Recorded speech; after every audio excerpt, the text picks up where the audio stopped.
Le G7, c'est 480 millions d'habitants. L'Asie, elle seule, c'est 4 milliards d'habitants. 4 milliards. Où est le marché? Le marché est où? Il est asiatique. Eh bien voilà. Et autre chose, vous avez les BRICS. Les BRICS, c'est 40% de la population mondiale. Et avec les BRICS plus aujourd'hui, c'est à peu près, on est autour de 45-50% de la population mondiale. Donc on est autour de 4 milliards de personnes. Donc le vrai marché est où? Le G7, c'est 480 millions d'habitants. L'Union européenne, c'est 270 millions d'habitants. C'est la population de l'Indonésie. L'Indonésie, c'est 270 millions d'habitants. Ils ont certes 17 000 milliards de PIB, mais ils volent à l'Afrique 35 000 milliards de dollars de revenus d'exportation. Donc, quand vous êtes africain, qu'est-ce que vous faites? Vous dites, mais ces gars, ils valent 17 000 milliards de PIB. L'Afrique, on nous vole en revenus d'exportation, parce que ça représente 35% des exportations mondiales de matières premières, c'est au minimum 35 000 milliards de dollars. Si vous êtes devant cette situation, vous faites quoi? Vous continuez à ramper devant le franc CFA ou vous décidez de vous battre pour prendre le contrôle politique de l'Afrique, unir l'Afrique, avoir 35 000 milliards de dollars de revenus d'exportation, ce qui veut dire que potentiellement votre PIB est de l'ordre de 100 000 milliards de dollars. 100 000 milliards de dollars, c'est 3 fois le PIB de la Chine.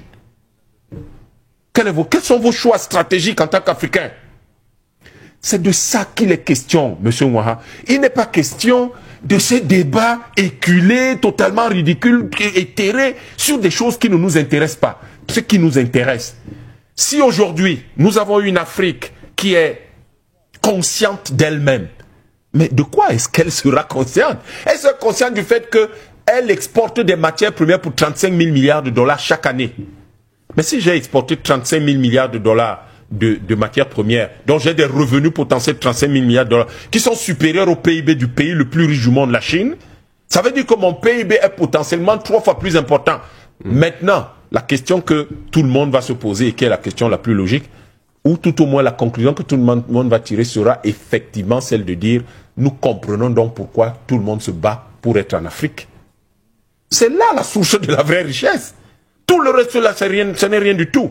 Et quand vous avez 1,5 milliard d'habitants, vous avez la capacité potentielle de former entre 1 et 2 millions d'ingénieurs par an. La Chine est très avancée parce que quand elle fait 3 fois plus d'ingénieurs que la Russie, ne rêvons pas, elle va aller beaucoup plus vite. Elle a beaucoup plus de gens qui réfléchissent, beaucoup plus de gens qui travaillent. Donc nécessairement, elle va se développer plus rapidement. C'est la même chose avec l'Inde. Et vous, en Afrique, vous restez là, tout le monde va être président d'un pays de 2 millions d'habitants, d'un pays de 30 millions d'habitants, d'un pays de 1 million d'habitants, d'un pays de 30 millions d'habitants. Voilà les ambitions des gens. Alors que de l'autre côté, 150 millions d'habitants, la Russie, le président lance un programme pour encourager les gens à faire des enfants. En disant d'ici 2100, nous devons nous débrouiller pour être au moins 200 millions. Pourquoi le président veut qu'il soit au moins 200 millions en Russie? Pourquoi on encourage les naissances en Russie? Parce que si vous n'avez pas un marché interne suffisant, mais vous ne représenterez rien. La logique du 21e siècle, c'est les grands ensembles. En Afrique, les gens sont là pour ils veulent faire sécession, chacun veut avoir une petite république de 100 km², chacun veut faire sécession. Il y a la sécession au Togo, il y a la sécession au Cameroun, il y a la sécession qu'on organise à RDC. Vous vous demandez pourquoi nous sommes en 2025 en Afrique, les gens réfléchissent comme si c'était au Moyen-Âge. Voilà la question de fond. Et du coup, ce qui se passe là entre les États-Unis et l'Europe, de grâce qu'ils divorcent, ce serait bien. Parce qu'à ce moment-là, nous, en Afrique, ce qui importe pour nous, c'est que notre énergie doit être focalisée sur le fait de l'exploitation intelligente de tout ce qui se passe à travers le monde et qui va dans le but de construire une Afrique unie, de construire une Afrique qui se met ensemble, de construire la puissance en Afrique à travers le fait que ces divorces vont affaiblir un certain nombre de zones.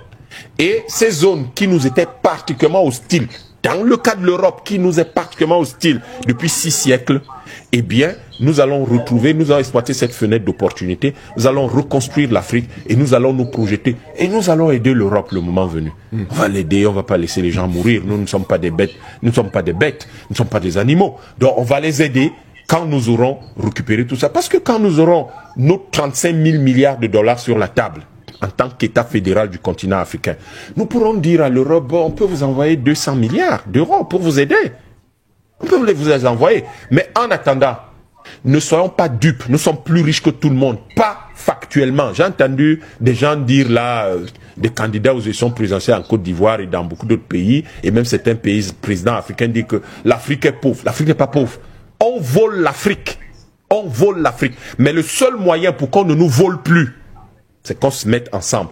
Et à ce moment, vous vous rendez compte que cette Afrique-ci, les autres sont venus, ils viennent tous là, ils font la bagarre, ils font leurs guerres économiques en Éthiopie, en faisant des guerres de proxy en Éthiopie, au Soudan, en RDC, au Cameroun, au Nigeria, et en Côte d'Ivoire et un peu partout. Ces guerres de proxy visent une seule et même chose, contrôler nos richesses africaines. Dans leur divorce là-bas, eh bien, si c'est ça qu'ils souhaitent, qu'ils avancent. Mais il reste que pour nous les Africains, le plus important, c'est comment à travers 10 000 dirigeants panafricanistes, nous allons prendre le contrôle politique du continent, réunir le continent et à partir de là, sécuriser toute notre diaspora en construisant de la puissance au niveau de l'Afrique et en construisant de la prospérité au niveau de l'Afrique. Alors, vous êtes à Douala, au Cameroun, et vous souhaiterez mettre votre domicile, votre entreprise entre les mains d'une entreprise de sécurité privée professionnelle disposant des agents de sécurité entraînés. Alors, voici la solution à votre problème. Contactez rapidement la société Sunshine Security Service qui se chargera de mettre à votre disposition du personnel entraîné, formé et professionnel qui se chargera de sécuriser vos biens et personnes 24 heures sur 24. Le lien est dans la barre de description. Les numéros s'affichent à l'écran. Contactez-les et vous aurez rapidement un devis estimatif selon votre site.